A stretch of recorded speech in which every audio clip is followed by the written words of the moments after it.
Entah sejak kapan dia begitu lemah dalam masalah percintaan seperti ini, bahkan saat melepaskan Jiyeon terasa begitu mudahnya dan tak terlalu membuatnya terpuruk.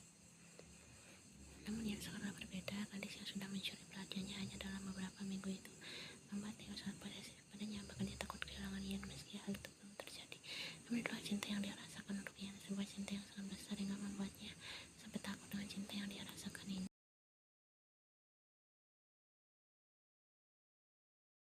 Tidurlah, ucap Yeon pelan membuat Taehyung tertegun. Pelan, gadis itu belum tidur, pikirnya. Aku mengganggumu, tanya Taehyung lembut.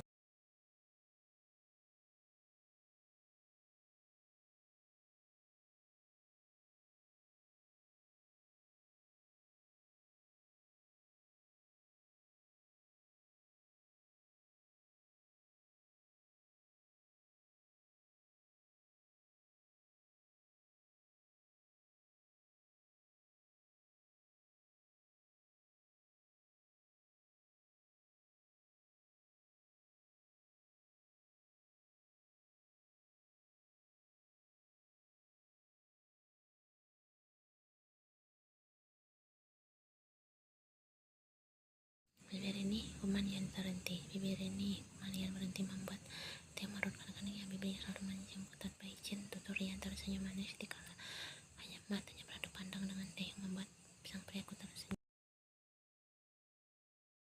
Dan bibirnya juga terlalu menikmati setiap menakan siap Taehyung lalu mengusap Yeon dengan jempolnya. Apa kau tahu jika aku sangat tanya Taehyung membuat Yeon langsung menatap Taehyung dengan tertegun.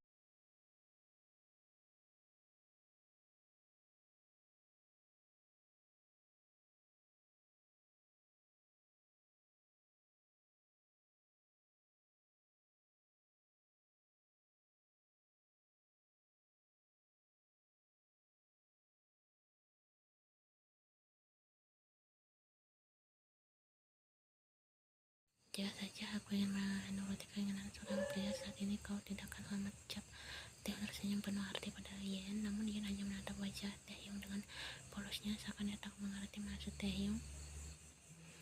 Maksudmu? Tanya Yeon membuat Taehyung melongo sungguh. Kan Yeon tidak mengerti maksud ucapan yang tidak akan selamat itu. Apa kau sangat polos atau kau membodohku? Tanya Taehyung menatap tajam Yeon.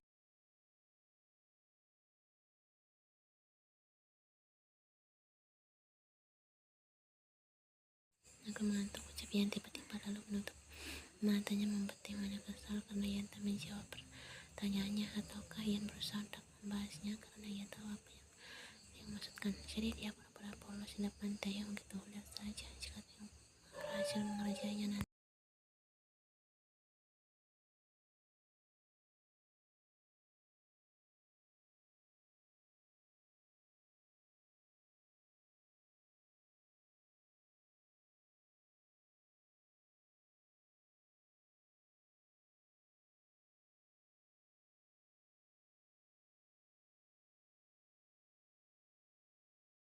Pagi ini Taehyung telah bersiap menuju ke kantor dan dilihatnya gadis yang masih setia tidur di ranjang itu sangat lelap sehingga membuatnya tidak tega membangunkannya. Mungkin Yeon sangat lelah.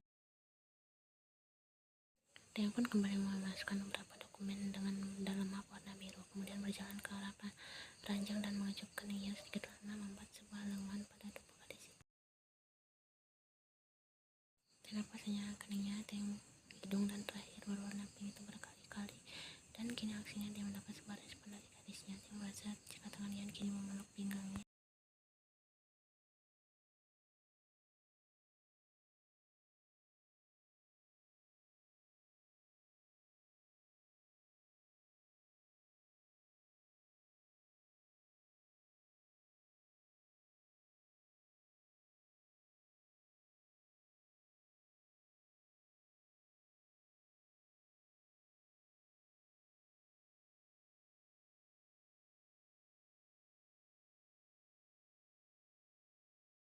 Setelah merasa puas, Taehyung pun menarik Rolce di tangan kirinya dan menunjukkan pukul 8. Taehyung pun dengan pelan melepaskan pelukan Yeon dan sekali lagi mencium kepalanya dengan sayang dan langsung keluar dari kamar. Taehyung turun dari kamar atas dan tertegun pada detik selanjutnya saat menatap sosok pria yang setengah habis. Ya, Taehyung tengah berada di penthouse-nya tanpa memberi kabar terlebih dahulu dan kini aku mangkuk dengan ruang tamu dengan wajah angkuhnya.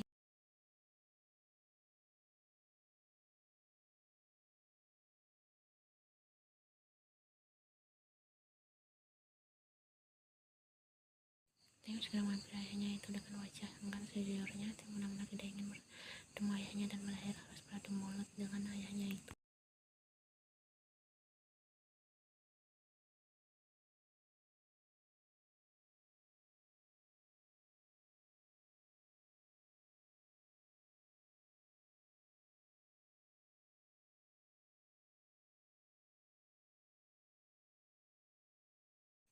Jadi namanya INT, Tuan Kim benar-benar tertarik yang menganggap keringan sebagai balasan pertanyaan ayahnya. Baru tapi yang kau lihat darinya, tanya Tuan Kim lagi, dan melihat rokok teh panas di atas meja yang dihidangkan oleh Ajuma kan.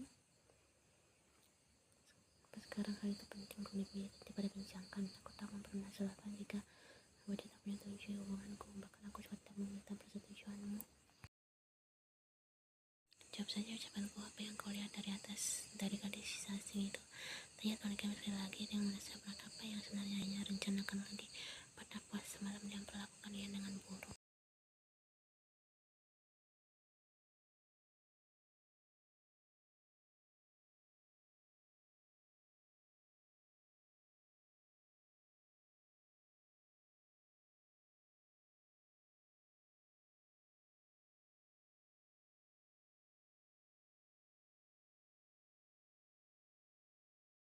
Bukankah Tuan Kim yang aku kenal memang sangat menyukai kehormatan?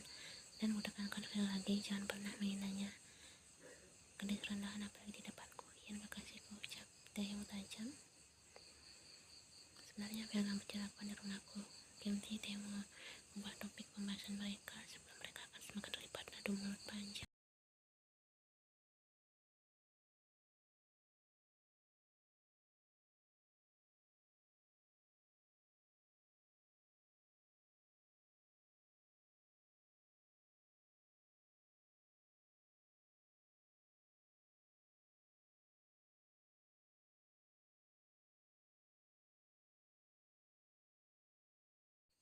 Lakukan saja ucapanku, ujar Tuan Kim lalu pergi dari sana bersama supir yang sudah tadi menunggu di mobil. Dia malah napasnya. Jadi apa yang harus dia jelaskan nanti pada Ian? Akankah dia mau pergi makan malam dengan ayahnya? Tentu saja gadis itu pasti masih trauma dengan hal yang dilakukan ayahnya kemarin malam. Namun entah kenapa dia merasa ayahnya kali ini memintanya dengan maksud lain yang menunjukkan sisi positif. Dia berharap juga bahasanya benar, apalagi nanti Ian hanya akan berdoa dengan ayahnya tanpa Taeyong dampingi. Entahlah, dia bingung dengan semua ini.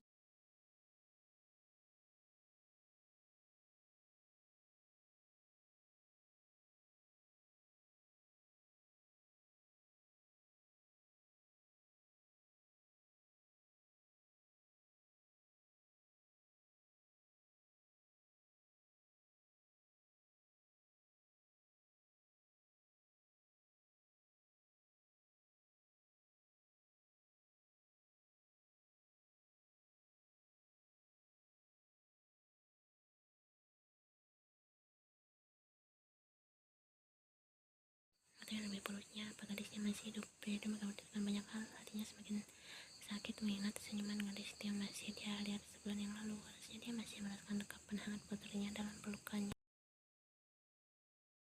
Dia masih mendengar tawa gadis itu yang membaca keheningan di rumah bagai istana mereka. Semua itu masih membekas sempurna di kepalanya. Rasanya sulit mempercayai gadis itu kini hilang entah di mana.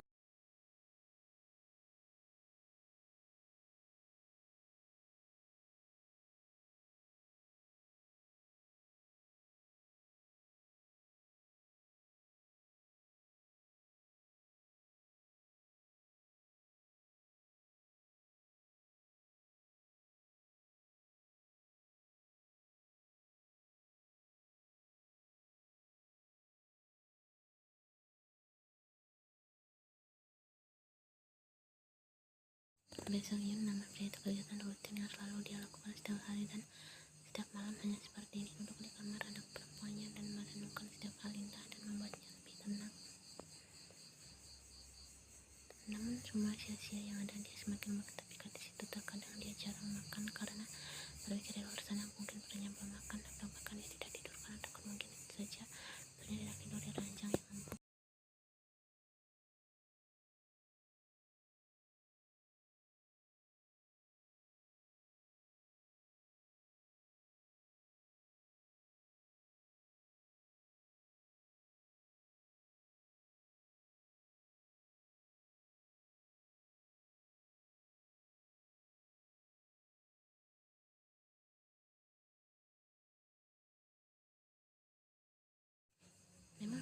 apalagi ketika pria itu pulang ke rumah, karena suasananya pria tampan itu dapatkan akan lalu sama keheningan dan sunyi. Dia pun tahu kenapa keadaan rumahnya terlihat seperti dulu saat seorang masih berada di pandangan mereka. Namun dia tak lebih menyukai jika semua orang seperti menganggap adiknya itu sudah meninggal.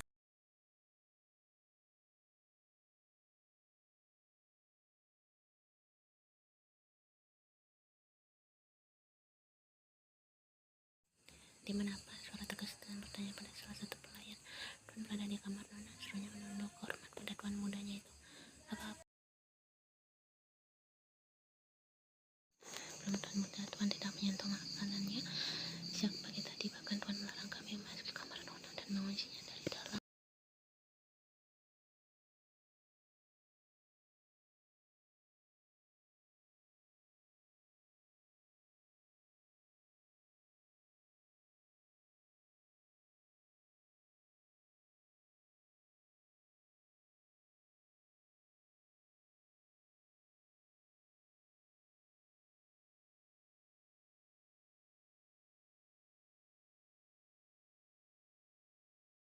Ambil kunci cadangan sekarang ya, seru pelayan itu dan langsung beralih sambil mengambil kunci cadangan seperti yang tuan mudanya itu perintahkan. Tak menunggu lama, pelayan itu kembali dan segera menyerahkan kunci cadangan pada tuan mudanya, dan dengan gerak cepat pria itu menerimanya tanpa basa-basi dan segera naik ke kamar atas diikuti oleh 7 pelayan yang mengikut.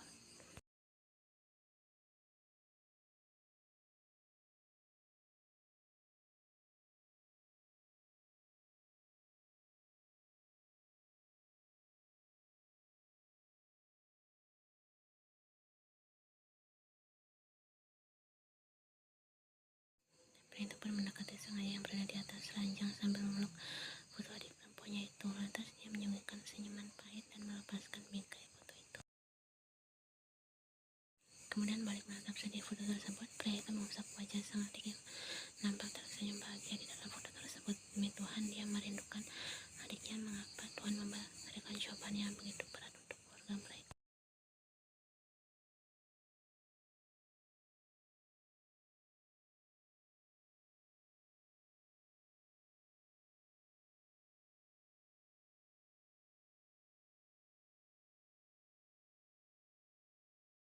Kunci kamar dan sisirkan semua kunci cadangan yang ada. Jangan sampai apa memegang barang satu kunci saja. Jika tidak, kalian semua akan kupecat. Paham? Suara dingin pria itu membuat pelayan menunduk takut.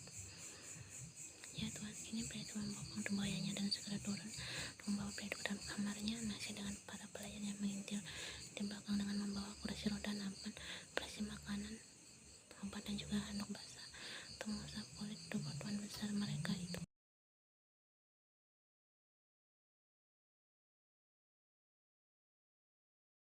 Selesai sudah, pria itu menaruh ayahnya pada ranjang gangster itu dan ayahnya masih tidur pulas. Efek kelelahan menangis adiknya. Pria itu kemudian duduk di tepian ranjang sambil mengambil handuk yang disediakan pelayan, lalu mengusap jemari ayahnya dengan membuat sebuah pergerakan kecil pada tubuh yang tidak lagi muda.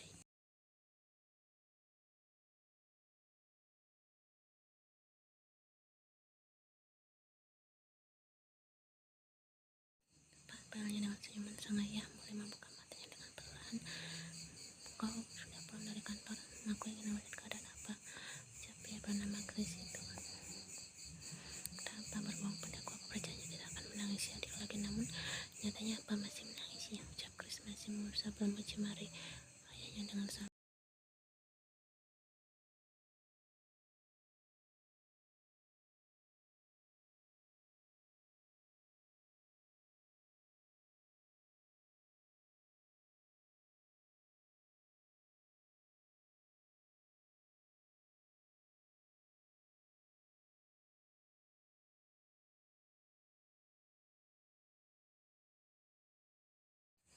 Ini aku tuan sekretaris, sudah seorang dari luar pintu masuk, suruh Chris.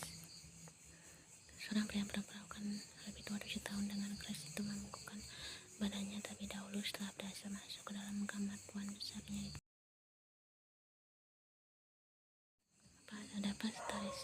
Tanya Chris menaikkan alisnya. Tuan Chonghu berada di ruang tengah, ucap sekretaris Chris itu. Baiklah, kami akan segera turun.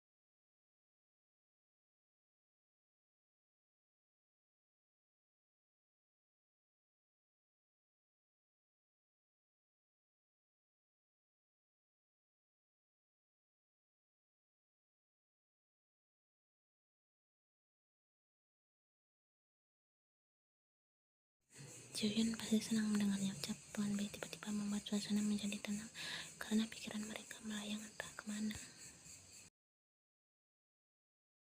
Ampun, ini benar, dia pasti sangat senang. Aku benar-benar merindukan gadisku, sangat merindukannya, ucap Jong Ho sambil menunduk. Apa ada tanda-tanda adikku ditemukan?